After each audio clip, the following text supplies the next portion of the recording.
मैं गिरवर यादव आपका स्वागत करता हूँ हमारे फोटोन फाउंडेशन में। आज हम इस वीडियो लेक्चर के अंदर कुछ न्यूमेरिकल डिस्कस करेंगे जो कि electric field intensity find out करनी होती है या फिर इलेक्ट्रोस्टैटिक पोटेंशियल जिनमें फाइंड आउट करना होता है। ये आपके सामने एक क्वेश्चन है कि एक स्फीयर है जिसकी रेडियस है कैपिटल आर, उसकी वॉल्यूम चार्ज डेंसिटी आपको दे रखी है k r to the power N. के यहाँ पर एक कांस्टेंट है और आर वेरिएबल है, यानी डेंसिटी, क्योंकि आर यहां से वेरी करेगा सेंटर से सरफेस तक, ये डेंसिटी वेरी कर रही है। जब हम सेंटर से लेकर सरफेस तक जा रहे हैं तो r to the power n इस प्रकार से वेरी कर रही है। अब एन की वैल्यू कुछ भी हो सकती है, एन 0 हो सकता है, एन -1 हो सकता है, एन इक्वल्स टू +1 हो सकता है, +2 हो सकता है, इस प्रकार से कुछ वैल्यूज हो सकती हैं। तो हमें electric field intensity find out करनी है, ई इनसाइड, ई सरफेस और ई आउटसाइड। इस प्रकार से तीन केस बन सकते हैं। या इनसाइड कोई पॉइंट हो सकता है, सरफेस के ऊपर हो सकता है या फिर आउटसाइड हो सकता है। तो हम क्या करेंगे, हम यूजिंग गाउस लॉ, क्या कहता है, किसी क्लोज सरफेस से निकलने वाला इलेक्ट्रिक फ्लक्स, किसी क्लोज सरफेस एस से, क्लोज का मतलब इंटीग्रेशन क्लोज लगा दिया, ई वेक्टर डॉट डीएस वेक्टर का मतलब, इसका मतलब क्या है, फ्लक्स किसके इक्वल होता है, क्यू अपॉन एप्सिलॉन नॉट के इक्वल होता है। क्यू कौन सा होता है, क्यू एनक्लोज्ड। ये है गाउस का नियम। सबसे पहले हम क्या करेंगे, इनसाइड निकालते हैं। तो r less than capital R बनाते हैं स्फीयर। ये हमने स्फीयर बना दिया, इसकी रेडियस कैपिटल आर है। या इनसाइड एक पॉइंट पी ले लिया, वहां पर हमने क्या बना दिया, गॉसियन सरफेस बना दिया। ये गॉसियन सरफेस हो गया जिसकी रेडियस क्या है, स्मॉल आर। तो जब हमें यहाँ पर इस पॉइंट पी पर इलेक्ट्रिक फील्ड निकालना है तो हमें इस अंदर वाले स्फीयर से ही मतलब है। जो सॉलिड स्फीयर आपको दे रखा है उसमें जो अंदर स्फीयर बना है उसमें कितना चार्ज डेंसिटी है उससे मतलब है, उसमें कितना चार्ज है। तो क्यू एनक्लोज इस प्रकार से निकाल लेंगे। देखो E vector dot dS vector equals to, अब यहाँ पर q enclose upon epsilon naught. Therefore देखो ई को मैं रिप्रेजेंट कर रहा हूं ई इन से, ई इन तो फिक्स हो जाएगा, ई तो बाहर आ जाएगा। इंटीग्रेशन डीएस, अच्छा इसका इंटीग्रेशन डीएस तो यहाँ पर एक छोटा सा एलिमेंट होता है, उसका जब इंटीग्रेशन करेंगे तो क्या आएगा, पूरे जो अंदर स्फीयर है उसका कितना है सरफेस एरिया, और वो कितना होगा 4 पाई स्मॉल आर स्क्वायर, क्योंकि रेडियस क्या है small r, equals to q enclose upon epsilon naught. अब क्यू को हमें रो की फॉर्म में चेंज करना है, क्योंकि मुझे क्यू के बारे में इंफॉर्मेशन नहीं है, मुझे तो रो गिवन है उसने। तो देखो किस प्रकार से करेंगे, नीचे एप्सिलॉन नॉट तो फिक्स है क्योंकि हम जानते हैं देखो क्या आपका होता है equals to rho into DV, DQ equals to होता है rho DV, DQ equals to rho DV. तो डीक्यू का जब इंटीग्रेशन करेंगे वो तो बन जाएगा क्यू, और इंटीग्रेशन इधर आ जाएगा रो डीवी। ये यहां से आता है, आप जानते हो definition, d q upon d v small element के लिए निकालना चाहें तो डीक्यू अपॉन डीवी होता है रो, यहां से डीक्यू आएगा रो इंटू डीवी, दोनों साइड इंटीग्रेशन करेंगे तो ये तो बन गया क्यू। तो मैं ये फॉर्मूला दिखाना चाहता हूं कि चार्ज में और डेंसिटी में इंटीग्रेशन की फॉर्म में कैसा फॉर्मूला होता है। चार्ज इक्वल्स टू होता है, charge is equals to integration rho d v, ठीक है, इसका यहां पर यूज करते हैं। तो इंटीग्रेशन रो डीवी, देखिए अब A inside into 4 pi are square equals to, rho की वैल्यू क्या है, के इंटू आर की पावर एन, के इंटू आर की पावर एन। अच्छा डीवी क्या है, अब यहां पर ये स्पेरिकल कोऑर्डिनेट सिस्टम है, और स्पेरिकल कोऑर्डिनेट सिस्टम में डीवी जो यहां पर लेंगे वो होता है, देखो मैं अलग से इसको बताऊंगा, लेकिन अभी इसकी वैल्यू आती है 4 pi are square D R, 4 pi are square D R upon epsilon naught, जहां आर की वैल्यू क्या है, आर कहां से कहां तक है स्मॉल आर, 0 से लेके सेंटर से लेके स्मॉल आर तक, आर की लिमिट क्या है 0 टू आर, ठीक है। कैपिटल आर नहीं है, कैपिटल आर तब होगी जब हम यहां पर सरफेस की बात करेंगे, उस कंडीशन में उस कंडीशन में इधर तो आएगा 4 पाई कैपिटल आर स्क्वायर, ठीक है, और इधर क्या आएगा, इधर आएगा 4 pi small r square D r. Integration कहां से कहां तक, 0 टू कैपिटल आर, क्योंकि उस कंडीशन में हम 0 से सरफेस तक आएंगे, तो हमारा वॉल्यूम एलिमेंट भी कैसा होगा। तो इस प्रकार से इसका इंटीग्रेशन करना है। देखो E inside into 4 pi are square plus 2, यहां से के अपॉन एप्सिलॉन नॉट तो बाहर आ जाएगा, ठीक है, और 4 पाई भी बाहर आ रहा है। अच्छा अंदर क्या है, अंदर इंटीग्रेशन में है 0 टू आर, आर की पावर कितनी हो गई n, और आर की पावर 2, जो हो गया n+2 इंटू डी आर, ठीक है। 4 पाई से 4 पाई कैंसिल आउट, तो यहां से अब इसमें कुछ इसका इंटीग्रेशन करना है हमें। देखो ई इनसाइड क्या क्या बच रहा है, इधर है r square is equal to k upon epsilon naught, r की पावर n+2 का इंटीग्रेशन क्या होगा,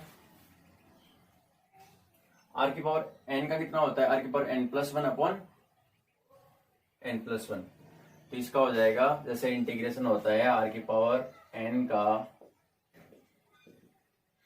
आर की पावर n+1 अपॉन n+1, तो n+2 का क्या होगा, आर की power n+3 divided by n+2+1, तो नीचे भी क्या हो जाएगा n+3, नीचे हो जाएगा n+3। ये आपका इंटीग्रेशन आ गया, और इसकी लिमिट 0 टू आर ही है, तो upper limit minus lower limit करेंगे तो यही वैल्यू आएगी, क्योंकि हमें आर की जगह आर ही पुट करना है, तो लिमिट लगाने का कोई मतलब नहीं है। अब देखिए इसमें, इसको हम ऐसे लिख सकते हैं के अपॉन एप्सिलॉन नॉट, नीचे n+3, के अपॉन एप्सिलॉन नॉट नीचे n, हम जनरल केस लेके चल रहे हैं, तभी मैंने n माना है। अब n के लिए कुछ भी हो सकते हैं, जैसे rho equals to k into r, rho equals to k upon r, इस प्रकार से rho equals to k into r square, r square का मतलब n की वैल्यू 2 हो जाएगी,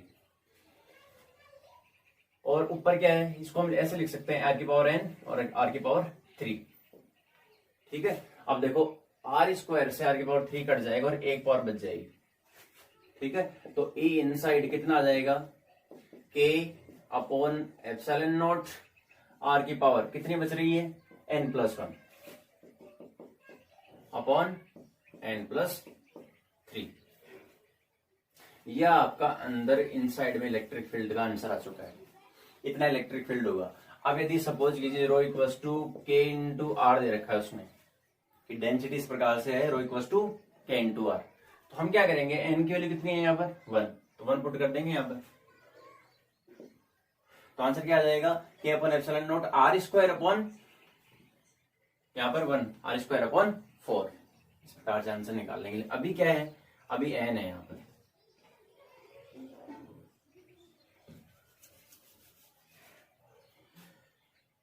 सेकंड केस लेते हैं।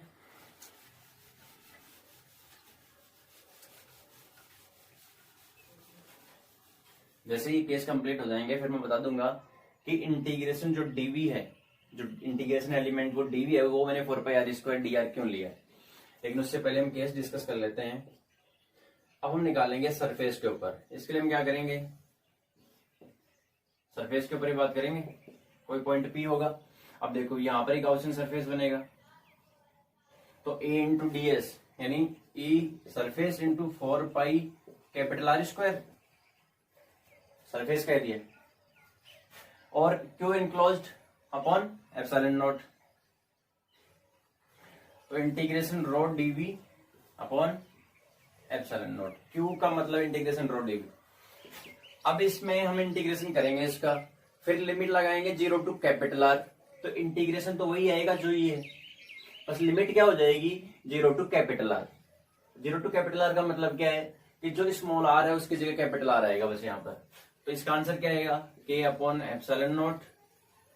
ठीक है, इसमें हम रखेंगे, और देखो इधर भी कैपिटल आर आएगा, इधर भी कैपिटल आर है, तो वही आंसर ये आएगा जो ये आ रहा है, आर की power n+1 divided by n+3।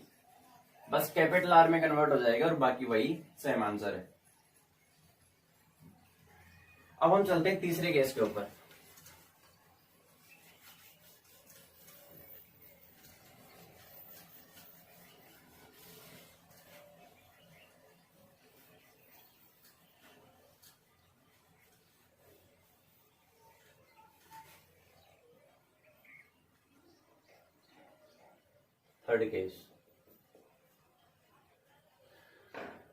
Third case का मतलब ये होगा कि इस प्रकार से बन सकता है। रेडियस तो कैपिटल आर तो ये होगी, हमारा पॉइंट यहां पर होगा पी, जिसकी डिस्टेंस कितनी है, और यहां पर हम क्या बनाएंगे, गाउसियन सरफेस बनाएंगे। तो अब इस गाउसियन सरफेस से कितना फ्लक्स निकल रहा है, ए इंटू 4πr², क्योंकि गाउसियन सरफेस की रेडियस स्मॉल आर है। अभी जब हम सरफेस पे थे तो उसकी रेडियस कैपिटल आर थी, इसलिए यहाँ पर 4πr² आया था। इसको हम लिखेंगे A outside E naught is equal to, ये तो फ्लक्स हो गया, इलेक्ट्रिक फील्ड इनटू एरिया, ये तो फ्लक्स हो गया, equal to Q upon epsilon naught. तो integration rho DV upon epsilon naught, ये आपका क्या हो गया, क्यू अपॉन एप्सिलॉन नॉट की वैल्यू हो गई। तो E outside into 4πr² equal to, देखो यहां पर क्या है, इंटीग्रेशन रो की वैल्यू तो मैंने डाल दी के आर की पावर एन, वही डीवी 4πr² और डी आर, और यहां पर लिमिट 0 टू कैपिटल आर आएगी, ध्यान रखिए। क्यों, क्योंकि डेंसिटी केवल यहां से लेके सेंटर से लेके सरफेस तक ही तो वेरी कर रही है, उसके बाद में थोड़ी हवा के अंदर ही वो चार्ज चले जाएंगे, नहीं, सरफेस भी तक ही वेरी कर सकता है। इसलिए जो चार्ज डेंसिटी वेरी करेगी वो यहां से लेके यहां तक ही करेगी, जितना आपका स्फीयर गिवन है, 0 to capital R upon epsilon naught. तो E outside into 4π capital 4π small r² equals to, देखो के और 4π अपॉन एप्सिलॉन नॉट, ये तो आगे बाहर, अंदर क्या बचा, r की पावर n और r की पावर 2, तो r की power n plus 2 0 to capital r की पावर n प्लस 2, इसका इंटीग्रेशन करना है। तो E outside into 4πr² equals to 4πk upon epsilon naught, देखो 0 टू कैपिटल, इसका इंटीग्रेशन क्या हो जाएगा, r की power n plus 3 upon n plus 3, limit 0 to capital R, 4π से 4π कैंसिल, तो ई आउटसाइड कितना बन जाएगा, k upon epsilon not r², नीचे आ गए, देखो कैपिटल आर की power n plus 3 upon n plus 3, ये आपका एग्जैक्ट आंसर हो जाएगा। तो इसमें देखा जाए तो अभी भी आउटसाइड में डिपेंडेंसी कैसी है, 1/r², 1/r², ये कैपिटल आर है। अब n की वैल्यू आप इसमें डालते जाइए और आंसर आपका निकल के आ जाएगा। इस प्रकार से 3 केस तो ये हो गए, लेकिन अभी जो मैं बताने जा रहा हूं उसको ध्यान से देखना कि हमने जो राइट हैंड साइड में ये डीवी है, डीवी होता है वॉल्यूम एलिमेंट, ये हमने क्यों लिया है, spherical coordinate system, spherical coordinate system में जो वॉल्यूम एलिमेंट होता है वो 3 चीजों से मिलकर बनता है, dr, dθ एंड dϕ। अभी यहाँ पर हम डिटेल में नहीं जाएंगे, हम हो सकता है कि अलग से स्फेरिकल कोऑर्डिनेट सिस्टम के ऊपर वीडियो बनाए तो उसमें हम बता सकते हैं, अदरवाइज यहाँ पर पॉसिबल नहीं है कि सारी चीजें एक साथ बता दें। तो आपको ये याद रखना है कि वॉल्यूम एलिमेंट होता है r² sin θ, dr, dθ और dϕ। जैसे कार्टेशियन कोऑर्डिनेट सिस्टम में 3 कोऑर्डिनेट होते हैं, 3 एक्सिस होती हैं x, y, z, ऐसे ही स्फेरिकल कोऑर्डिनेट सिस्टम में होता है dr, dθ, dϕ। जैसे dx, dy, dz की जगह यहाँ पर क्या होता है, dr, dθ और dϕ, उसके साथ में क्या होता है r² sin θ। और देखो इंटीग्रेशन इस प्रकार से होगा, जैसे के आर की पावर n, ये तो रो की वैल्यू डाल दी, dv का मान यहाँ पर रखूंगा मैं r² sin θ, dr, dθ, dϕ। अब जब इनका इंटीग्रेशन करूंगा तो 3 इंटीग्रेशन आएंगे, dx के ऊपर भी आएगा, dy के ऊपर भी आएगा, dz के ऊपर भी आएगा, ऐसे ही dr, dθ, dϕ के ऊपर आएगा। r की लिमिट तो 0 टू स्मॉल r में ही वेरी करेगी, थीटा की लिमिट होती है एक स्फेयर के लिए 0 टू पाई, 0 to पाई, यानी आर तो वेरी करता है 0 to इंफिनिटी। कि रेडी स्फीयर आपका जो हो सकता है वो 0 रेडियस का भी हो सकता है और इनफाइनाइट रेडियस का भी हो सकता है। 0 रेडियस का मतलब एक पॉइंट हो जाएगा और इनफाइनाइट रेडियस का मतलब आपका पूरा यूनिवर्स। और ऐसे ही थीटा की वैल्यू वेरी करती है 0 to पाई, 0 to 180 डिग्री। और फाई भी एंगल होता है, ये 0 to 2 पाई वेरी करता है, 0 to 2 पाई, 0 to 2 पाई हो जाएगा। अब इस प्रकार से इंटीग्रेशन को हम सेपरेट कर सकते हैं। देखो के आर की पावर एन और डी आर, आर वाले पार्ट तो एक साइड में ले लिए, साइन थीटा, अच्छा इसमें आर स्क्वायर भी है तो यहां पर n+2 आ जाएगा। अच्छा आर वाले हो गए, थीटा वाला sine theta d theta 0 to pi और integration d phi 0 to 2 pi. D phi के साथ कोई नहीं है, देखो डी फाई का इंटीग्रेशन क्या होगा, फाई, फाई की limit 0 to 2 pi, upper limit lower limit into sine theta integration minus cos theta, upper limit lower limit, multiply में चल रहे हैं सब। और ये आएगा, इसको आप इसी प्रकार से रहने दीजिए क्योंकि हमने इसकी वैल्यू तो कैलकुलेट की थी। ये आएगा 4 पाई और ये देखो आर स्क्वायर, ये रहा, इसकी वैल्यू क्या आएगी, आर स्क्वायर को छोड़कर साइन थीटा डी थीटा और डी फाई की वैल्यू 4 पाई आएगी। बाकी आर स्क्वायर तो था ही, 4 pi are square D r लिखा था मैंने,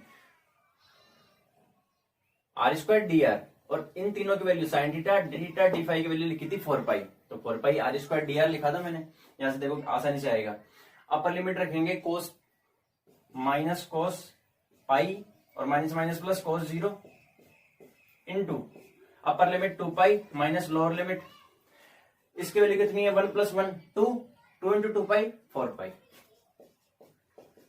यानी डी थीटा और डी फाई मिलकर 4 पाई देते हैं। और आर स्क्वायर ये रहा, तो 4 pi are square D R direct लिखते हैं एक टोटल स्पेयर के लिए।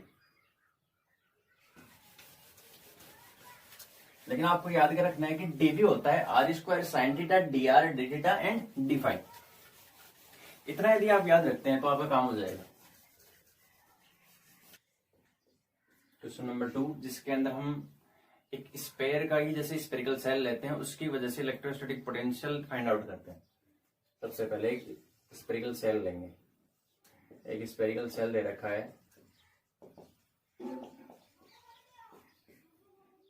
इसकी रेडियस है कैपिटल आर।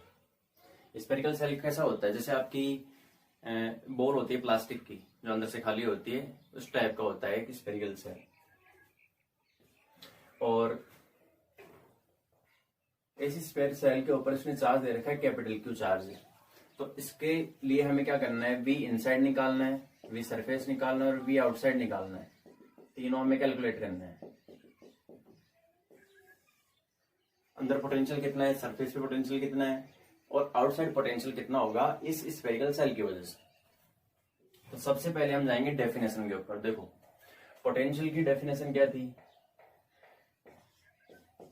वर्क डन पर यूनिट टेस्ट चार्ज, यानी एक यूनिट पॉजिटिव चार्ज को आप इनफाइनाइट से आर डिस्टेंस के अंदर लेके आते हो तो आप जितना वर्क डन करते हो वही वर्क डन किस में स्टोर होता है, इलेक्ट्रोस्टैटिक पोटेंशियल में। F external into d are, ठीक है। और आप कहां से कहां तक आ रहे हो, इस प्रकार से तो डेफिनेशन हो गई।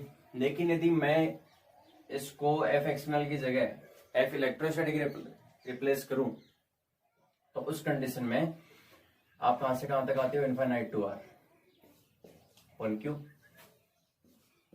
देखो एफ एक्सटर्नल की जगह यदि मैं एफ इलेक्ट्रोस्टैटिक फोर्स रिप्लेस करूं तो यहां पर साइन किसका आ जाएगा, माइनस का, इलेक्ट्रोस्टैटिक इंटू डी आर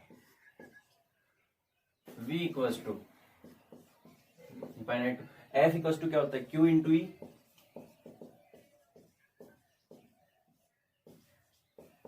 तो ये डेफिनेशन क्या बन गई,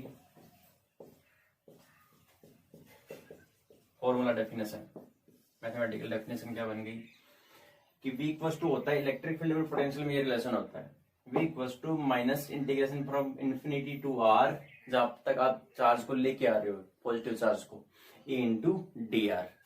वैसे भी यदि आप F equals to q apply करो यहां पर यदि हम यूनिट की बात करते हैं तो यूनिट पॉजिटिव चार्ज का मतलब होता है कि क्यू की वैल्यू कितनी होती है 1, तो फिर ये भी 1 बन जाएगा और ये भी 1 बन जाएगा। इसका मतलब आप या तो क्यू को क्यू से कैंसिल कर दीजिए या फिर दोनों की जगह 1 1 रिप्लेस कर दीजिए, तो आंसर भी सेम वही आएगा।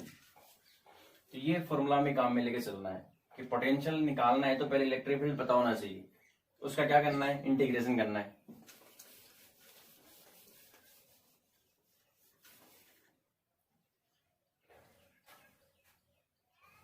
तो अभी हमें पता है कि स्फेरिकल सेल की वजह से इलेक्ट्रोस्टैटिक पोटेंशियल कितना होता है। देखो इनसाइड तो कितना होता है, पोटेंशियल निकालना है तो सबसे पहले इलेक्ट्रिक फील्ड लिखिए आप, तो ई इनसाइड तो 0 होता है क्योंकि अंदर क्या है, चार्ज है ही नहीं, अंदर इलेक्ट्रिक फील्ड 0 होता है। ई सरफेस पे कितना था, k capital q upon r square, k q upon r square, और ई आउटसाइड कितना था, k capital q upon small r square. तीन वैल्यू पता है, हमने कैलकुलेट कर रखी है पहले से ही, इनका यूज करना है। देखो यदि आपको हम सबसे पहले क्या करेंगे, एक आउटसाइड पॉइंट लेते हैं, वहां पर हम गॉसियन सरफेस बनाएंगे स्मॉल आर रेडियस का। हम पॉजिटिव चार्ज को कहां से कहां तक लेके आ रहे हैं, यदि मुझे यहाँ पर पोटेंशियल कैलकुलेट करना है तो मैं यूनिट पॉजिटिव चार्ज को इनफाइनाइट से यहां तक लेके आऊंगा। तो कहने का मतलब v यदि मुझे आउट निकालना है तो इन्फिनिटी टू आर, ई वहां पर कौन सा होगा, outside, into d r. Outside ये इलेक्ट्रिक फील्ड आपका, तो integration infinity to small r, ये आउटसाइड कितना है, k q upon small r square into d r. देखो के क्यू तो बाहर आ जाएगा, तो infinity to r, minus sign बाहर है, और आर देखो 1/r स्क्वायर को मैं ऐसे लिख सकता हूं।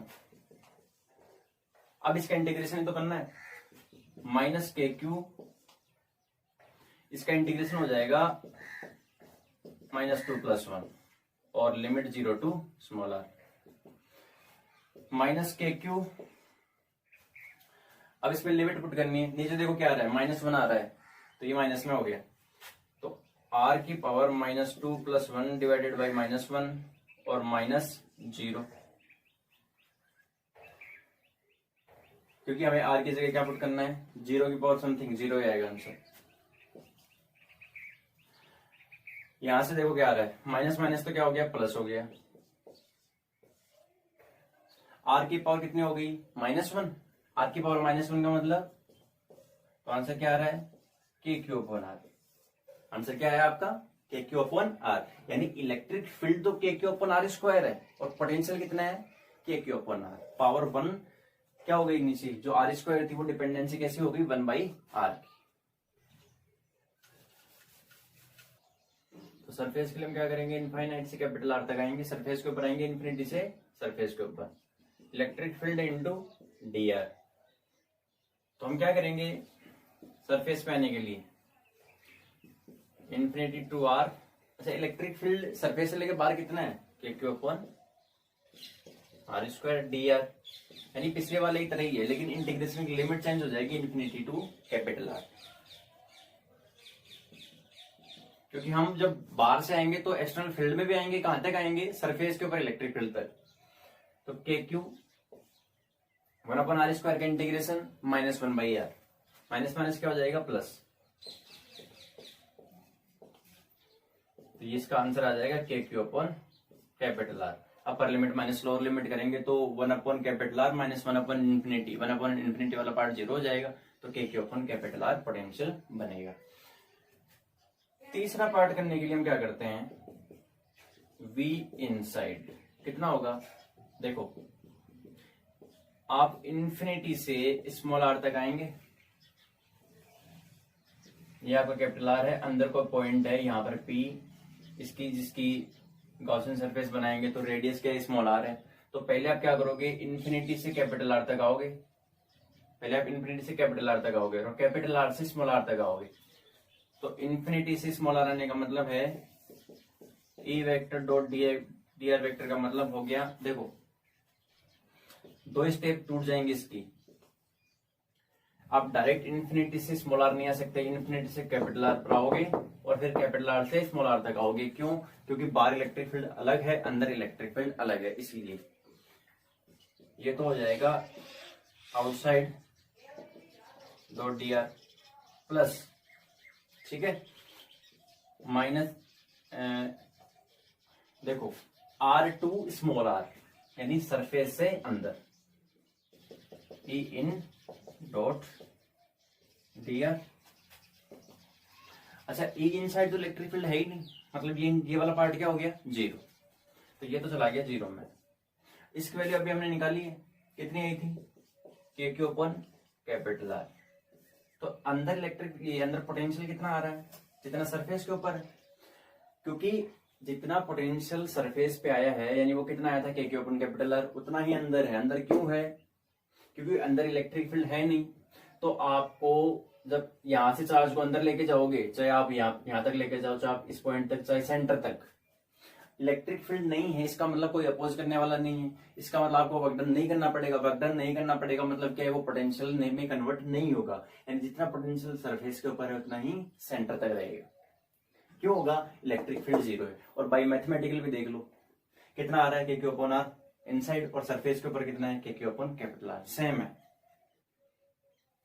तो इस प्रकार से ये तीनों केस हो गए। अब आपको ये वैल्यूज भी याद रखनी है कि एक स्फेरिकल सेल की वजह से आउटसाइड में पोटेंशियल कितना होता है, सरफेस के ऊपर कितना होता है, इनसाइड कितना होता है।